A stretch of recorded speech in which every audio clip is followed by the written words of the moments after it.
Bima dan Elena, pernikahan kontrak, bab 40.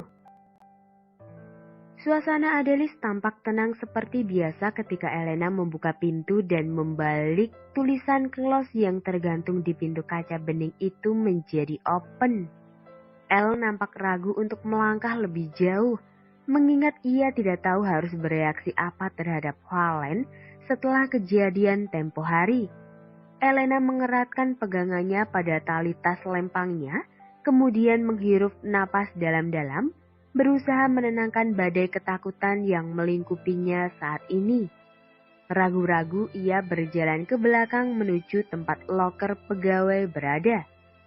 Elena berdoa dalam hati ketika memasuki ruang loker agar dia tidak bertemu Valen di sana.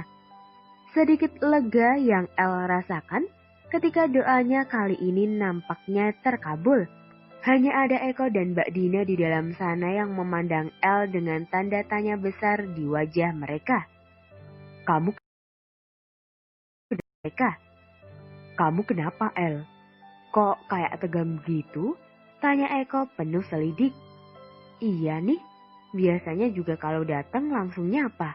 Ini kok kayaknya lagi ada beban pikiran? Kenapa? Timpal Mbak Dina yang juga ikut penasaran. Gak apa-apa kok, tadi El kaget aja, kirain gak ada orang. Jawab El yang sedang berusaha bertingkah normal seperti biasa. Gadis manis itu kemudian melangkah mendekati lokernya untuk menyimpan tas miliknya. Selesai menutup kembali pintu loker, El berbalik dan menatap Eko serta Mbak Dina dengan ragu-ragu. Oh iya, Mbak Din, Mas Eko, Dodi sama Valen mana? Tanya El sedikit ragu. Jelas sekali bahwa ia hanya penasaran dengan keberadaan Valen, namun takut membuat Mbak Dina dan Mas Eko malah jadi banyak bertanya.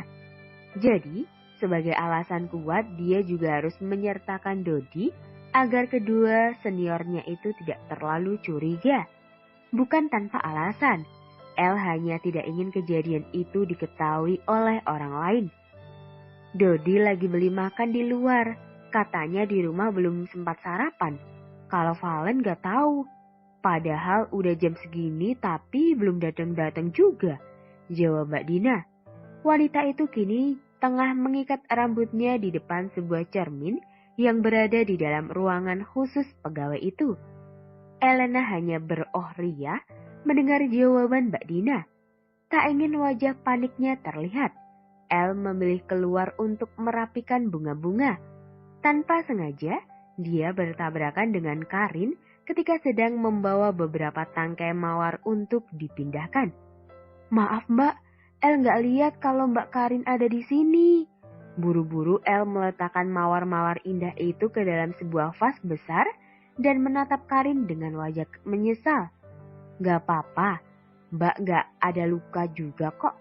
Oh iya, El, Mbak perlu ngobrol sebentar sama kamu. Tentang apa Mbak? Karin tersenyum lembut sembari menuntun El untuk duduk di sofa panjang di sudut ruangan dekat meja kasir. Mbak udah dengar ceritanya dari Bima tentang perlakuan Valen yang gak pantas sama kamu. Oh iya? Karin mengangguk. Kapan Pak Bima bilang ke Mbak Karin? Semalam Bima ke rumah Mbak dan cerita semua yang udah Valen lakuin ke kamu. Bima juga minta Mbak buat pecat Valen dari sini. Jadi kamu gak usah takut bakal ketemu Valen lagi. Mbak Karin pecat Valen? Mata Elena terbelalak seketika. Iya, soalnya Bima kelihatan khawatir banget sama kamu. Jadi Mbak iyain aja permintaan suami robot kamu itu. Mbak juga gak mau kalau keselamatan kamu jadi taruhan kalau Valen tetap bekerja di sini. Makasih Mbak. Elena segera memeluk Karin. Tapi, apa Valen gak kasihan kalau langsung dipecat gitu aja? Terus nanti kalau pegawai lain nanya gimana? El bertanya dengan tatapan sedih sesaat setelah ia melepas pelukan dari tubuh Karin. Biarin aja El, kok kamu malah kasihan sama dia sih? Kalau masalah pegawai lain, biar Mbak nanti yang ngomong ke mereka. Kamu tenang aja, Mbak gak akan cerita alasan yang sebenarnya kok. Thanks Mbak, Mbak memang paling baik. Elena merasa lega dengan pengertian yang Karin berikan. Wanita anggun itu benar-benar sangat tahu apa yang El pikirkan. Setidaknya, jika orang lain tidak tahu tentang masalahnya dengan Valen, El merasa akan lebih cepat ia bisa melupakan masa lalu yang buruk itu.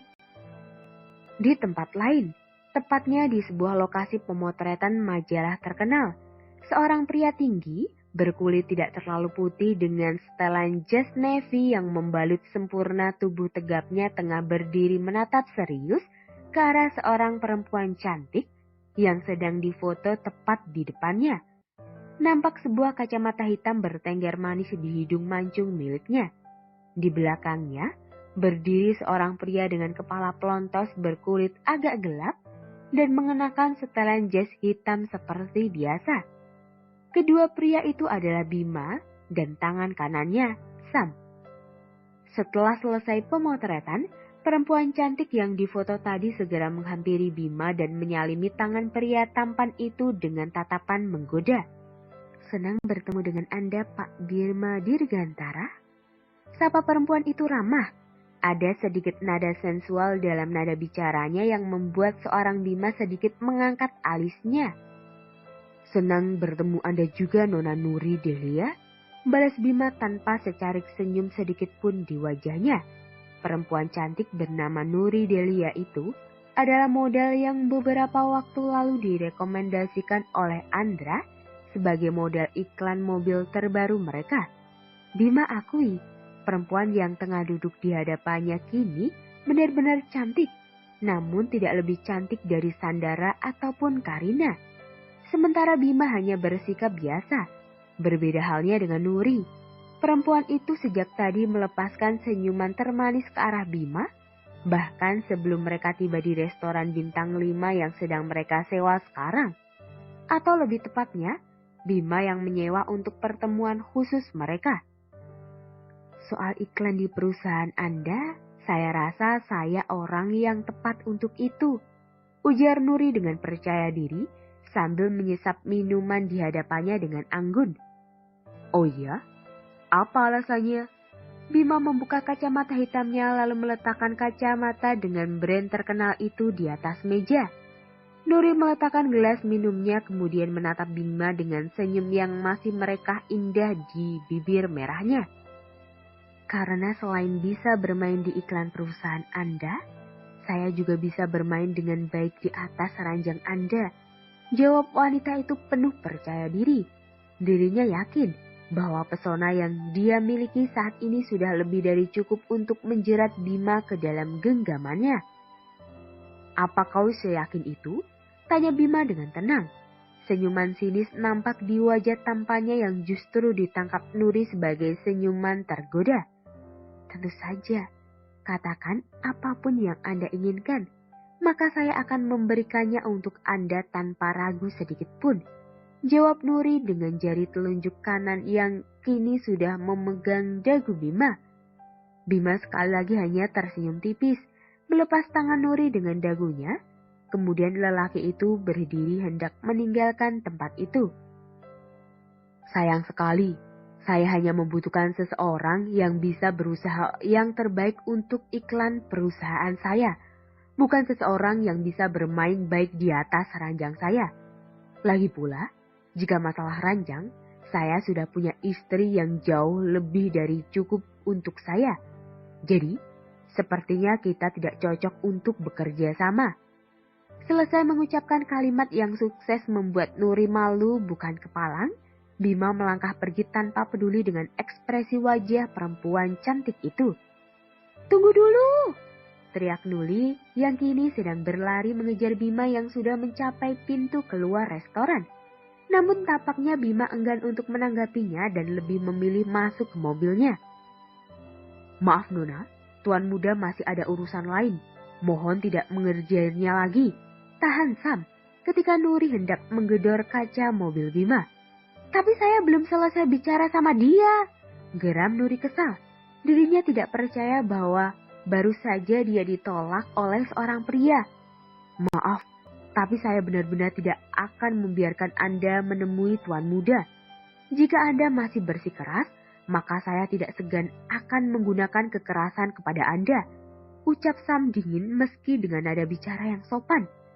Melihat Nuri yang kini hanya diam mematung di tempat, Sam segera masuk ke mobil dan melajukan mobil Audi hitam itu membelah jalanan kota. Selalu begini. Apa wanita-wanita selalu seperti itu, Sam? Tanya Bima setelah mobil yang ia dan Bima tumpangi menjauh dari restoran. Pria itu menyandarkan punggung dan kepalanya di sandaran mobil sembari memijit pangkal hidungnya. Terima kasih telah mendengarkan.